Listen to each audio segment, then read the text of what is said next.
Box jellyfish. If you want the fastest human deaths on record from venom, this is where you look. Its tentacles can stretch 10 feet lined with thousands of stinging cells that fire on contact. Each one pumps venom straight into the bloodstream, and that venom goes after the heart directly. Victims have reportedly gone into cardiac arrest before they could even make it back to shore. In the worst recorded cases, death came in under 5 minutes. The sting itself feels like being branded with a hot iron immediately everywhere the tentacle touched. Survivors describe the pain as unlike anything else they've felt, and the scarring can last for years. It lives mostly in the waters off northern Australia and parts of Southeast Asia, and it's nearly invisible until you're already tangled in it. There's an anti-venom, but it only works if someone gets it to you fast enough. In open water with the nearest boat minutes away, fast enough rarely happens. Local beaches post warning signs for a reason. Some seasons, entire stretches of coastline close because one animal, barely visible, has more lethal venom than anything else in the ocean. Saltwater crocodile.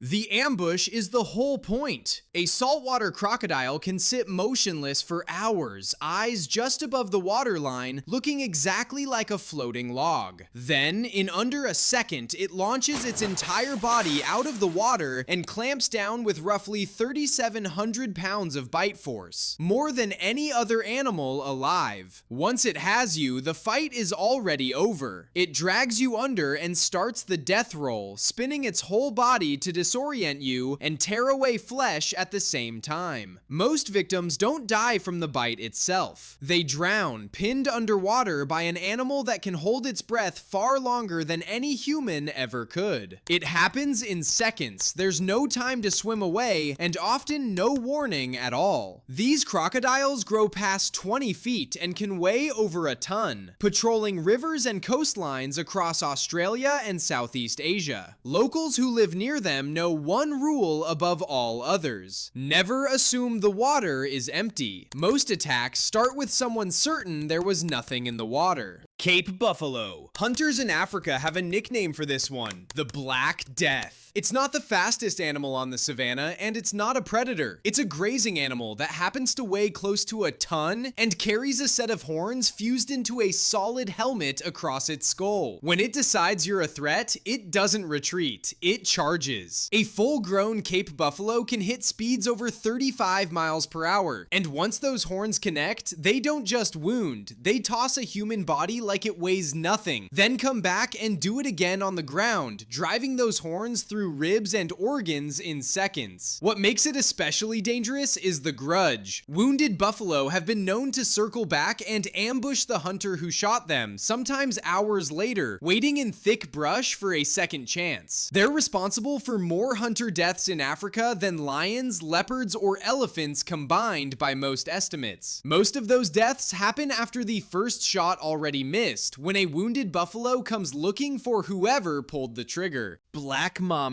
Speed and venom together in the same animal. The black mamba can move at over 12 miles per hour on open ground, fast enough to outrun a sprinting human. And it strikes with a precision that gives almost no room for error. A single bite delivers enough neurotoxin to shut down a person's nervous system. And it rarely bites just once. Multiple strikes in the same encounter are common. Without antivenom, the mortality rate is close to 100%. Symptoms can start within 10 minutes, usually the eyelids drooping first, then a paralysis that creeps down from the face. Left untreated, it eventually reaches the muscles that control breathing, and that's the part that kills you. It's found across sub-Saharan Africa, usually more interested in escaping than fighting. Corner one though, and it rears up, flares a black-lined mouth as a warning, and if that warning gets ignored, it strikes fast enough that most people never see it coming. The name doesn't come from its skin, which is closer to olive or gray. It comes from the inside of that mouth, the last thing a lot of victims ever saw clearly. Hippopotamus. Ask which animal kills more people in Africa each year than lions, crocodiles, and leopards combined, and most rangers will give you the same one-word answer: hippo. They look slow. They look almost comical, half submerged in a river, barely moving. None of that matters once one decides you're too close.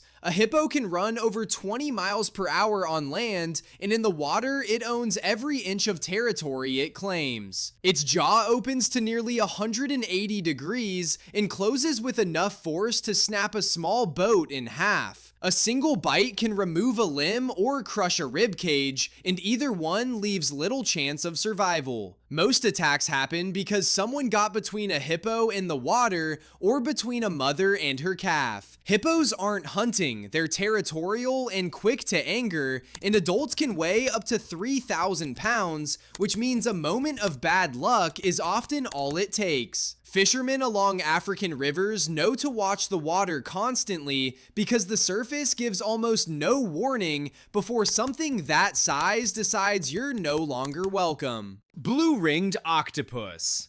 It's small enough to fit in the palm of your hand, and it might be one of the most dangerous animals in the ocean. Under normal conditions, it's shy and easy to miss entirely, tucked among the rocks and coral where it hides. Provoke it, or simply pick it up without noticing what it is, and those signature blue rings flash across its skin as a warning. Ignore that, and it bites. The bite itself is nearly painless. That's what makes it so dangerous. Its venom contains tetrodotoxin, a toxin that blocks nerve signals and shuts down the muscles that control breathing, all while the victim stays fully conscious the entire time. There is no antivenom. Treatment means keeping someone breathing artificially, sometimes for hours, until their body clears the toxin on its own. Without that intervention, paralysis can turn fatal in a matter of minutes. It lives in tide pools across the Indo-Pacific, exactly where people like to wade and explore. One creature, barely the size of a golf ball, carries enough poison to take down more than 20 adult humans at once. Electric eel. It doesn't bite, it doesn't need to. An electric eel can generate up to 860 volts, delivered in rapid pulses that hit like a stun gun cranked far past anything designed for a human body. It uses these shocks to stun prey in the murky rivers of the Amazon, but the same jolt works just as well on anything else nearby. A single shock probably won't kill a healthy adult. Repeated shocks are a different story. Multiple discharges in a short span can trigger respiratory failure or send the heart into arrhythmia. And if that happens while someone is in the water, drowning becomes the real danger. Even reaching the surface can be nearly impossible mid-shock. Muscles locked, arms and legs refusing to cooperate. There have been documented human deaths from electric eels, and it's almost always the same pattern. Repeated shocks in shallow water, with no way to swim clear before the next one hits. It grows over 8 feet long and lives buried in mud and vegetation, invisible until the water around you turns into a live wire. Geographer cone snail. It looks like a shell you'd pick up on a beach vacation. That's exactly the problem. Inside that shell is a harpoon-like tooth, launched at high speed and loaded with one of the most complex venoms in nature, a cocktail of toxins that shuts down nerve signals almost instantly. Fishermen who've been stung describe it as feeling like a hot needle, followed by numbness that spreads fast. Old diving lore nicknamed it the cigarette snail, the claim being that you'd have time for one last smoke before it killed you. That's an exaggeration, but not by as much as you'd hope. Severe stings can cause paralysis and respiratory failure within an hour, sometimes faster, and there's still no antivenom. It hunts fish, which says everything about how strong the venom needs to be. Fish have fast nervous systems and quick reflexes. This snail drops them almost instantly from a dead stop, using a weapon smaller than a fingernail. It doesn't chase you down, it just waits in the sand for something to get close enough to touch. Different environment, different weapons, same result. From a shell half buried in the sand to 3,000 pounds of muscle in a river, none of them need more than a few minutes once they decide you're a threat.